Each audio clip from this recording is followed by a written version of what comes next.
It's March, about to be April in a week, in a couple days. Like, it's just like the NFL just Roger Goodell, he just do too much. By the way, he spoke today too about God knows what. You know, he's talking about all this moving to LA situation, and like everything has to be like a dramatization. Just do it. Ain't nobody gonna care. Like the people in St. Louis will care for a minute, but then they'll get over it because you know why? It's St. Louis. That's the reason they're trying to get up out of there, because it's St. Louis. No offense to St. Louis, but you're St. Louis. You're not LA. You're not the largest media market in the world or in the country or second, whatever. But it's like them in New York go back and forth, right? Yeah. Step your game up. You about to lose your team. Maybe in 3 or 4 years, you know, you'll have the St. Louis Jaguars, because that whole thing down there is done and done and done. That whole little, football in Jacksonville. Sure. Sure. You can have it, and I'll come visit it. Well, you know what? I'll say this. That you know, have you've seen that stadium? You've been down to Jacksonville, right? Yeah, but not to the stadium for any reason. Well, you know, but when you're riding on the highway, you know, it sits right next to the water. Like, it's top notch. And then, you know, they put swimming pools in there. So during football season this year, you know, when it's still hot, well, it's hot in Jacksonville a lot of the time. But, you know, you can watch the game while you're sitting in the pool drinking your pina colada. Yeah, you know what the problem with that is? You know who doesn't have to put pools at the stadium? Good teams. Because the game is enough. Yeah, like there's no pool at Foxborough Stadium or whatever it's called, FedEx Field or whatever. FedEx is RG3 and them, the Redskins. But yeah, in Foxborough there is no pool, or you know, in Green Bay, no pool, just football. Come watch the game and go home. Yeah, we want to put all this other foolishness. Oh, speaking of foolishness, I'm glad that happened, because this is a time of year where baseball, again, we can't seem to get along. Baseball and I can't seem to get along, because what happens at this time of the year is that baseball and baseball people feel the need to manufacture stories, because nothing matters in baseball right now. Like, if your team, whoever they may be, the Toronto Blue Jays or whoever, right, they lose the first series 3-0. Don't talk to me. There's nothing to see here. They have 162 of these things. There is no reason for anyone to have a discussion about anything. Right? But baseball will try to force you. Guess who's in first place after the first week? No one cares. Especially not me. So now today the thing is, this kid Chris Bryant, right? This kid that's like tearing it up in the spring. I hadn't heard of him till today, so I'm not even going to pretend and try to fake y'all out like I know all about what I'm talking about. This is brand new, fresh to me today. But for what it's worth, this kid's got like 14 or 15 home runs in the spring alone. So even if you don't know anything about baseball, you know that's bananas. And he's got like a 2,000 OBPS, on base plus slugging. Now, in comparison. Now, this is one of the baseball things I know. Like, 1,000 is good. It's very, very good. His is 2,000. Now, you say, what's the problem? What? Right. This dude, he is freaking killing the game. You say, what's the problem? Here's what the problem is. Well, here's what the manufactured problem is. Baseball has this thing where if, as a prospect, as a young prospect, if you play the way it's set up, if he plays 182 games this year, or he's on the roster for 182 games this year, they only control his rights for 6 years. But if he only played, like if they send him back to the minors for a week or for 14 days, don't quote me on all this kind of stuff, because like I say, it's still new to me, for like 14 days, and he only plays like 170-something games or less, then it adds an extra year of control. So now they can control his contract for 7 years. So I'm hearing this today, and I'm like, yeah, what's the big deal? It sounds like perfect sense to me that if you can trade 14 days for a whole year of service, who doesn't do that? And I hear Dan Patrick and all these baseball people talking about, well, you gotta give the fan base something. No one cares in the first 2 weeks of the season. Like, Rob, what I always tell you, don't talk to me about baseball till either, what is it, Labor Day or Memorial Day? Which one is the latest one? Labor Day, September. Don't talk to me about baseball till Labor Day, cuz anything before that doesn't matter. As many times I've seen these late season collapses by these teams, come on, man. Dudes be up by like 9 games going into the last month of the season and don't make the playoffs. And the whole while, folks is worried in the first week about, oh my God, I can't believe they lost the first series. Shut up. Manufactured stories, because in baseball, there's nothing to talk about. Speaking of talking about stuff, Yasiel Puig hit a jack today, and of course, the Cuban in him came out. The bat flip was on. The bat. I love it every time, because I know some old stuffy white dude is like, oh, look at him. He's not playing the game the right way. Showboat. Yeah. Showboat. You see how far that ball went? To me, that's the right way. Hit it as hard and as far as you can hit it. That's the right way to play baseball. Damn that other stuff you talking about. Yes, I love every last minute of it, because what they don't understand is this game is going to continue to get browner and browner and browner and browner. So live with it. Yeah, all this World Baseball Classic stuff. Like, you see the way those dudes play in that World Baseball Classic? Wide open. Yeah. They don't give a damn. Yeah, you talking about celebrating? That bat flip ain't nothing. Man, dudes be out there going crazy as hell. Yeah. Get me more of those guys over here, and I'll start watching a lot more. Oh, yeah, I had to put that in my notes. Like, you remember the Dave Chappelle episode? Right, the and one mixtape. Right. Yeah. Give me all of that, and I'm right there watching. Cause I'll be right up in Cobb County watching the Braves. Yeah. Yo, son, you see that son? He's sick, son. Oh. Exactly. Yeah, that's what they don't want. And by they, you know who you are. They.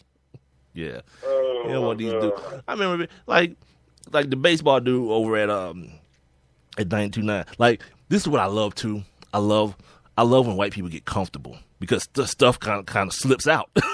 like inadvertent racist stuff comes out. So you you start knowing where people sit, right? So like golf used to always have this thing about like Latin flair or Latin flair, talking about baseball players, right?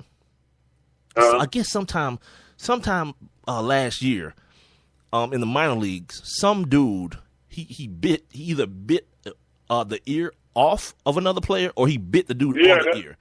One of the two things happened. Either he bit it off or he bit it.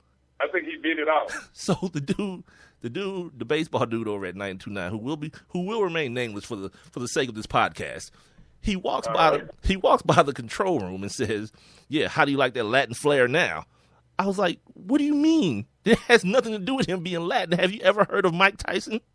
He don't have a Latin bone in his body and did the same thing." But, yep. That's when I like to play the music, and we play a game called Is It Racist?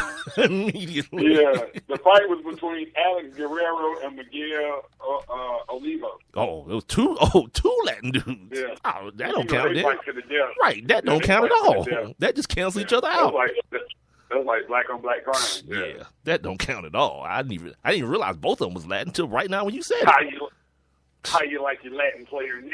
Yeah, he said, how you like that Latin flair now? I was like, wait a minute. Because, like, again. It is racist. Like, right, because my thing is, like, I have bad gaydar, and I don't really recognize racism off the top. Because I think the definition is kind of floating, and people kind of just attach it to whatever they want to at that particular day based on what happened. So I didn't really, like, register it right away, like, I wonder, was that racist?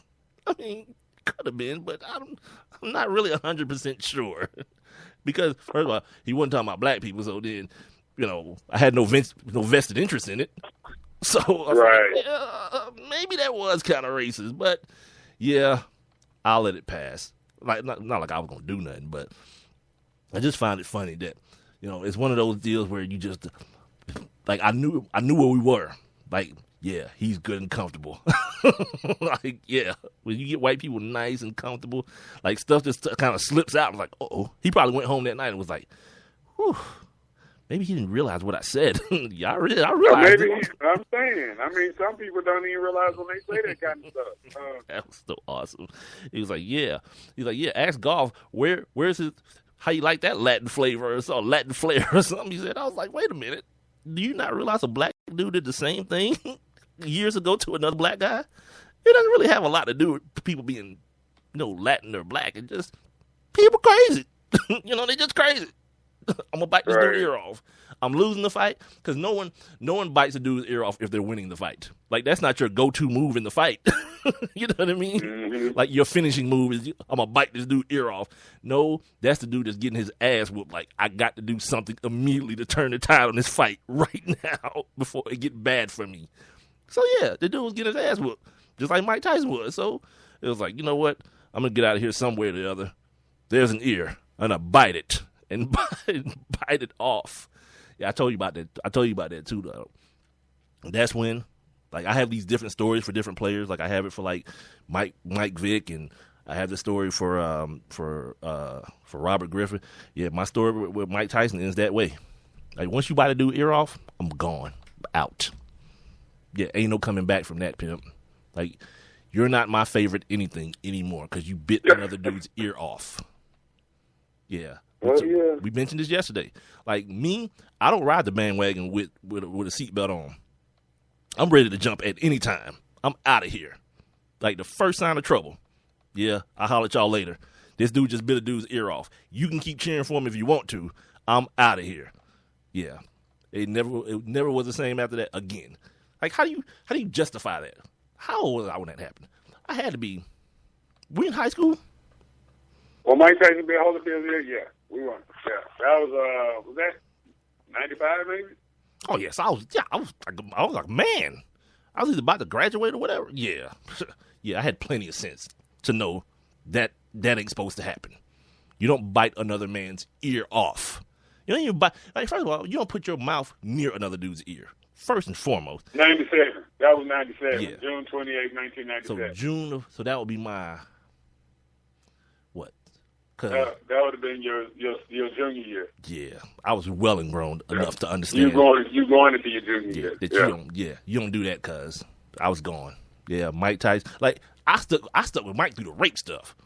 Like, to this day, I'll still plant my flag on that. Like, yeah, what was you doing up there? You weren't getting your mama no autograph at no 3:00 in the morning, Miss Black Arizona or whatever you were. That wasn't happening. Something, you had nefarious thoughts in your mind, and maybe things went opposite of what you thought it was gonna be. But then this dude went to the pokey. Like, all of a sudden, Mike didn't rape somebody at 3:00 in the morning. That came to him. I'm not saying it didn't happen. I'm just saying the story wasn't as tight as it could have been. This one, like, he caught her in the bathroom at 2:00 in the afternoon and just had to have it. Mike was minding his own damn business. Right, chilling. He was probably asleep. Yeah, but that's his life, and it's happened, and it's over now. But yeah, that dude, next thing you know, came out the pokey, biting dude's ears off. Yeah, it was a downward slope from there. There wasn't no coming back from that. And then dog got hit with a rape beef. Next thing you know, the only logical step after that is what? Bite a dude's ear. That's the way I look at it. Mm-hmm. No, I'm playing. It's not the only logical step, but I'm just being silly because we only got like a minute left, and my notes are full of stuff that we didn't get to. Like this concussion stuff, it can wait because it's not time sensitive at all. And by tomorrow, somebody else will come out and tell you how much safer the NFL is than it's ever been. Go ahead and take a drink, everyone. Yeah. So by tomorrow, we'll have more to talk about with this. But real quick before we go, I'm gonna get this out right now. This Ronda Rousey thing needs to die. Like this whole thing with Dana White saying, have Layla Ali call me. She don't want that in her life. I promise she don't. She don't want them problems in her life. But he said that Ronda would even be willing to box. She don't want them problems in her life, dog. Yeah. You understand what I'm saying? And I'm going to leave it there. Layla don't want those problems. It's a Sports Kings podcast. I'm Big Mike. He's Rob Calloway. We're being heard via Spreaker.com, Twitter, Instagram, and Facebook. We'll post this here. And the rest of our episodes, you can catch them all there at Sports Kings Live. We're on the email, sportskingslive@gmail.com. And we'll see you guys tomorrow.